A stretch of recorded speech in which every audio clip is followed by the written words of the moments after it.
Baik, Bismillahirrahmanirrahim. Assalamualaikum warahmatullahi wabarakatuh. Selamat datang di perkuliahan Budaya Organisasi dan Kepemimpinan. Hari ini adalah pertemuan pertama. Topik perkuliahan kali ini adalah Budaya Organisasi dan Etika Organisasi. Bahan ini saya ambil dari internet dengan sumbernya adalah sebagai berikut.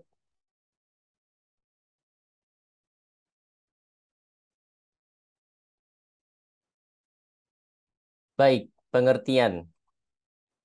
Budaya organisasi adalah nilai dan keyakinan bersama yang mendasari identitas organisasi atau perusahaan. Budaya organisasi adalah seperangkat nilai-nilai pokok, asumsi, pemahaman, dan cara berpikir yang dimiliki bersama oleh anggota organisasi dan diajarkan kepada anggota baru. Budaya organisasi merupakan nilai-nilai dan norma yang dianut dan dijalankan oleh sebuah organisasi terkait dengan lingkungan di mana organisasi tersebut menjalankan kegiatannya. Budaya organisasi merupakan apa yang dirasakan, apa yang diyakini, dan apa yang dijalani oleh sebuah organisasi atau institusi. Oke, masuk ke pembahasan terkait dengan 3 tingkat budaya organisasi. Budaya organisasi ada 3 tingkat. Yang pertama, budaya organisasi yang tampak visible, yakni cara berpakaian, simbol-simbol fisik, perayaan atau seremonial, dan tata ruang kantor. Yang kedua, budaya organisasi yang tidak tampak atau invisible, yakni disiplin dan makna prestasi. Yang ketiga, keyakinan yang paling dalam atau asumsi-asumsi yang tersembunyi, yakni adanya keyakinan bahwa atasan tidak pernah salah, anak buah selalu salah, atau konsumen adalah raja. Ini contohnya nampaknya Mas dan Mbak sekalian. 3, konsep nilai. Nilai. Keyakinan yang dipegang teguh dan tampil dalam tingkah laku. 2, nilai yang mendukung. Espoused values. Values. Nilai dan norma yang telah dibuat oleh organisasi. Misalnya keanekaragaman, rasa hormat, dan integritas. Yang ketiga, nilai yang diperankan. Enacted values. Nilai dan norma yang dimiliki karyawan. Misal, sejauh mana nilai rasa hormat tercermin dalam perilaku setiap karyawan.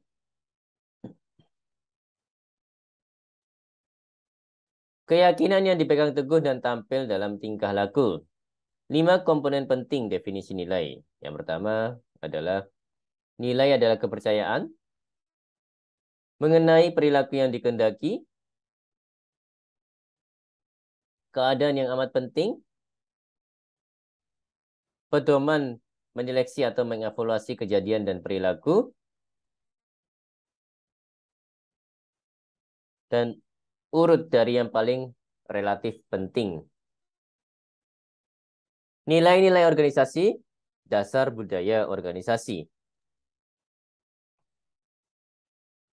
Baik, masuk ke faktor penentu budaya organisasi.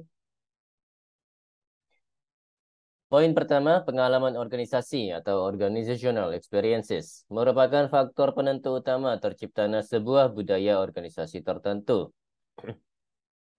Pengalaman organisasi dapat berupa keberhasilan maupun kegagalan yang dialami organisasi dalam menjalani kegiatannya dari waktu ke waktu. Ya, ini mirip dengan pengalaman hidup seseorang ya, Mas dan Mbak sekalian.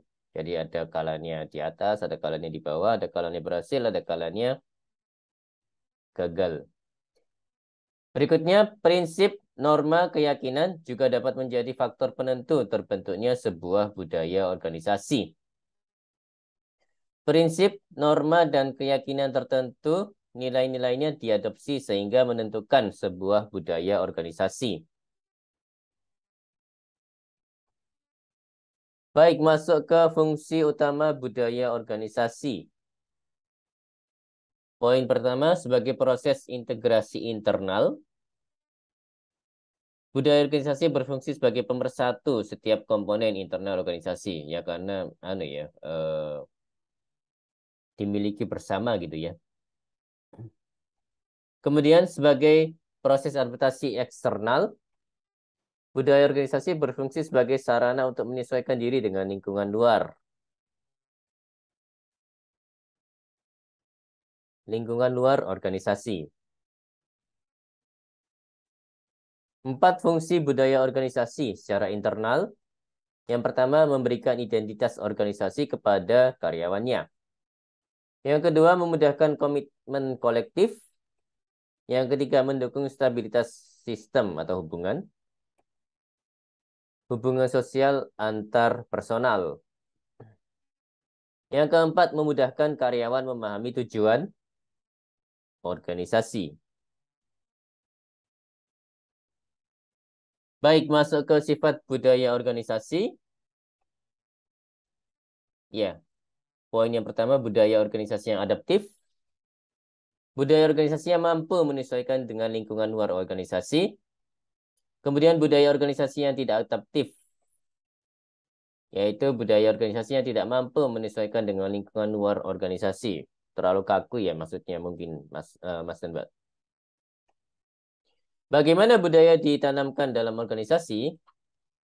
1. Menggunakan filosofi, visi, misi, nilai-nilai, dan material organisasi dalam rekrutmen, seleksi, dan sosialisasi.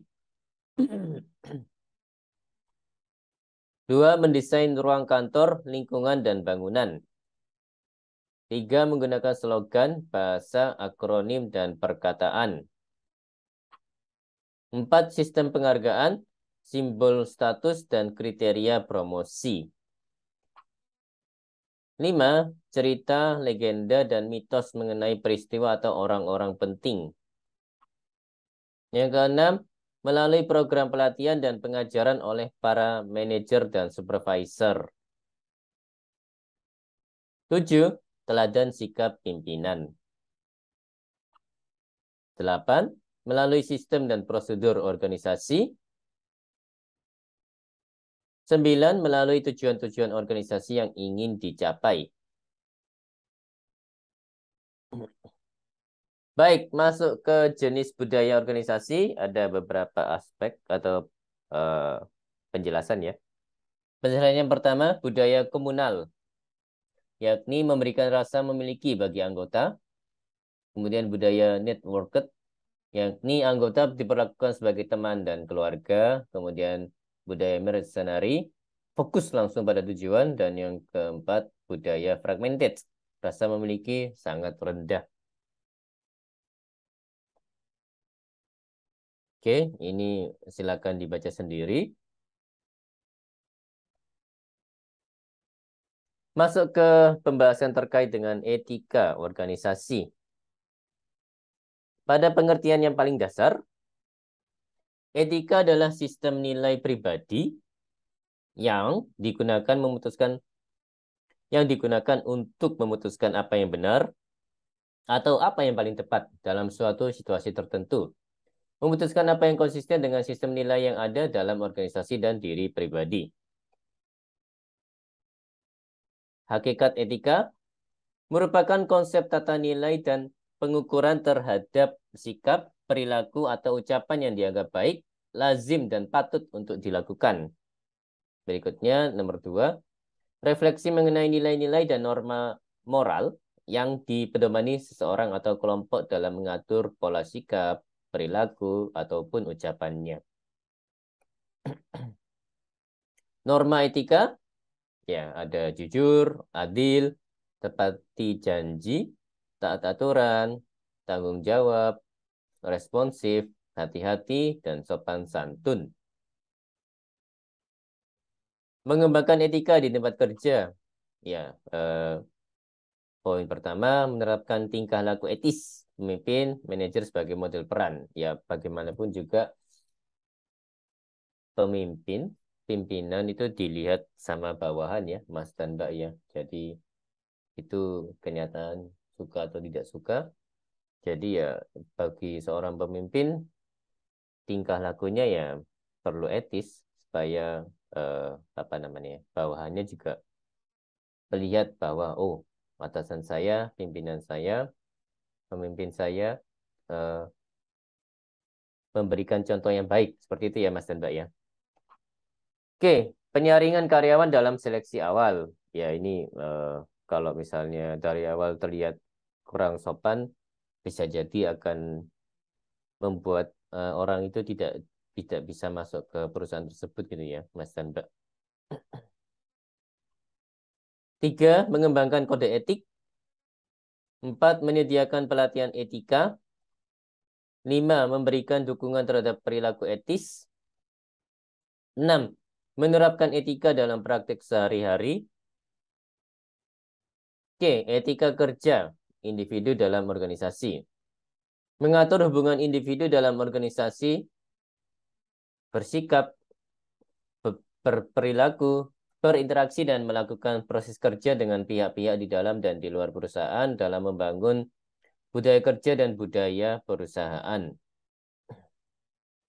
Oke, lingkup etika kerja ada sikap individu dalam perusahaan, sikap individu dalam perusahaan dengan wewenang dan jabatan, hubungan individu dalam perusahaan dengan atasan dan bawahannya, kemudian hubungan antar sesama individu dalam perusahaan, kemudian hubungan individu dalam perusahaan dengan individu stakeholder lainnya.